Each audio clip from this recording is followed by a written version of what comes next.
Hi everyone, this is Richard. Again, not in Ryden's room. I'm in the shed with the ferrets. Again doing the evening check on them. They've both gone into their bed, although one is outside. He may run back, so yeah, Quill may run into this video, in which case I'll bring him on. But yeah, this is just a video for my review of the next Star Wars New Jedi Order book, Agents of Chaos, James Luceno. I'll have a better picture in the thumbnail when this is done.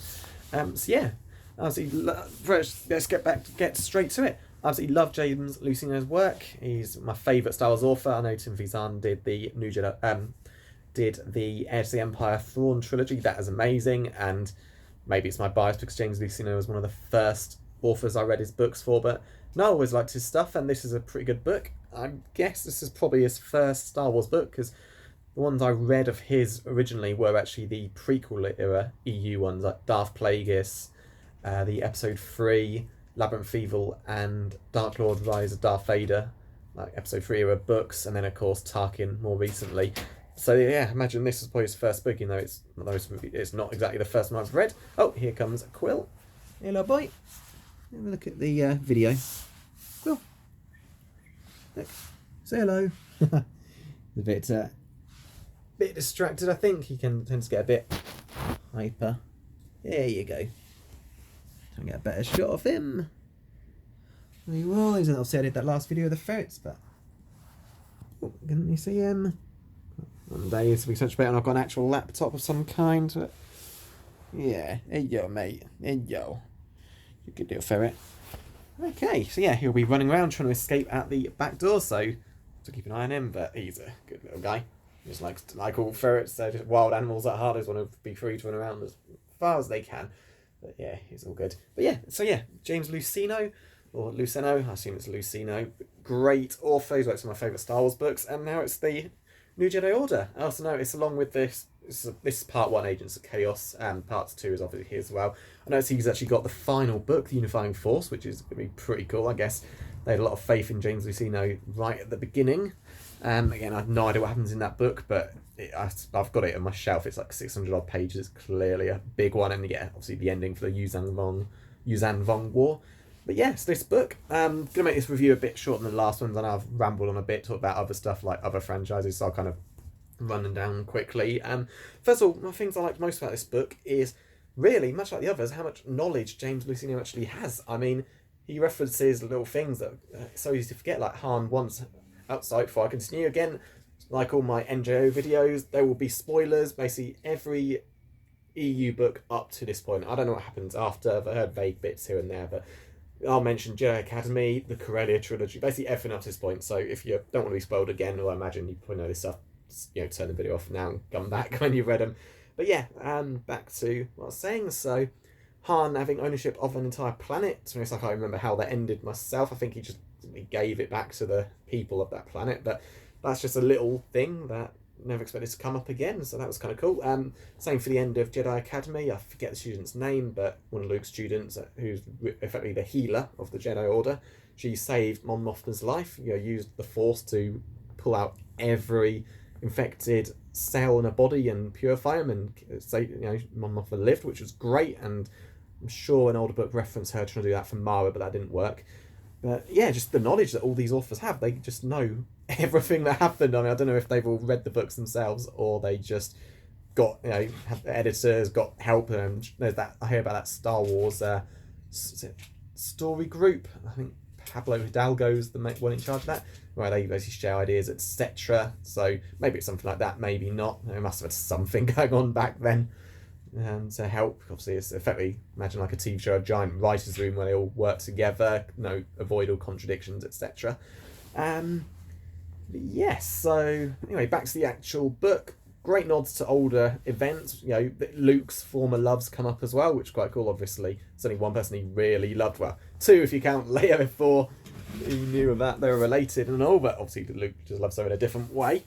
But yeah, they keep mentioning his love story. I didn't think there were that many, 1 or 2, but a few names popped up. But yeah, it doesn't matter. Mara is clearly the only one Luke's got feelings for. They're hardly gonna bring any form of bad love triangle up or anything like that. No way. And But yes, on to the main plot of the book. This is basically Han Solo's story. He's been gone for a while. Chewie's death has just broken him. He's just obviously drinking. But this book really is about him getting back to how he used to be. It opens with Chewbacca's funeral. All of his work, Chewbacca's family, because I think it was the second one of the Thrawn trilogy, which mentioned Chewie did have a family back on Kashyyyk, and his wife, children, etc. So yeah, it's good to have that, and it's kind of nice to see that Chewbacca's life debt hasn't, much like the Nogri with Leia, it's not gone. It still exists, but Han isn't ready for another Wookiee to be there by his side, and they understand that.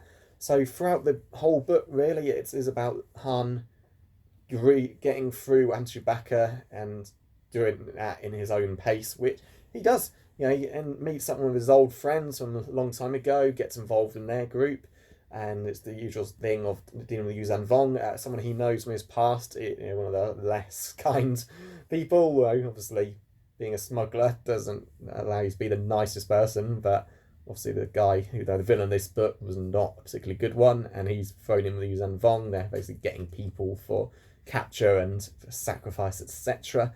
So Han is off to stop him, and yeah, the book has other characters. A bit of Anakin. Han still hasn't gotten through his problem with him over Chewbacca's death.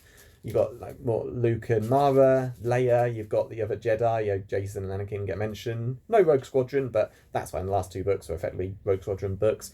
And in the end, kind of like the others, it comes down to a big battle. They've got a Yuuzhan Vong defector, but it's all a trick. She's just going to poison as many Jedi as she can, the same way they did it to Mara. But Han actually sees what's happened, sees what she's planning, and stops it.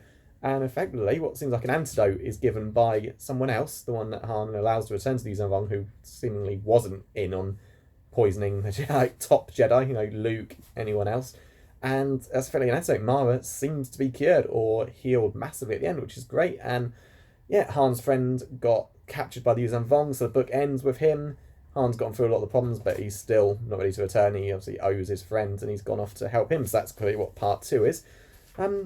Yeah, I think this book benefited ultimately that there wasn't as much going on. I mean, it's still a 10 out of 10 book, or 5 out of 5 on Goodreads, same for the others. I felt that this one, I mean, it's part 1, part 2 could just change it around, but I don't think it will. It's clearly hard, so a bit of extra stuff going in, and I think that helps it a lot, really. Not too much going on. It certainly helps getting this review in place. But yeah, I liked it. It's my favourite Star Wars author, although I don't think Timothy Zahn writes New Jedi or even Legacy of the Force, although if he's in Fate of the Jedi, which is the eventual series I'll get. Cool.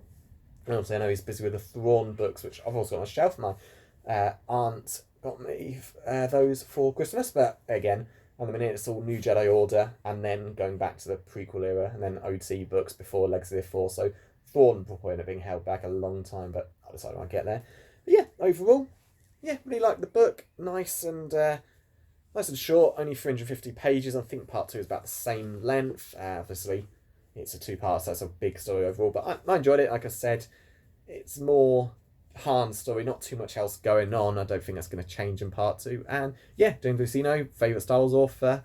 Man, I'm tempted to jump into some chapters. Dark Lord, I've got a real to just read some bits, particularly the Darth Vader scenes, who knows. But yeah, that's very much, 10 out of 10 / 5 out of 5, good book. And in a couple of weeks, so I'll move on to part 2. In the meantime, I'm going to get through my next Doctor Who and James Bond books. I keep building up on the shelf, and with Bond, I'm nowhere near the end. Doctor Who, I'm actually quite close to the end, but a lot of books are just at the wrong library, so those will eventually be obtained and on the shelf as well. But yeah, a couple of weeks, it'll be this one, and then same thing again, next Star Wars book, and then the next Warhammer Siege of Terror book, which will be about a month's time. I meet my friend in Lincoln. I'm visiting there. He's works Warhammer. He's not a big fan of Warhammer, tabletop game, etc., but love the books. And this is getting very off topic, so I'll quickly stop before this video hits 10 minutes. But yeah, that was fun, and see you next time.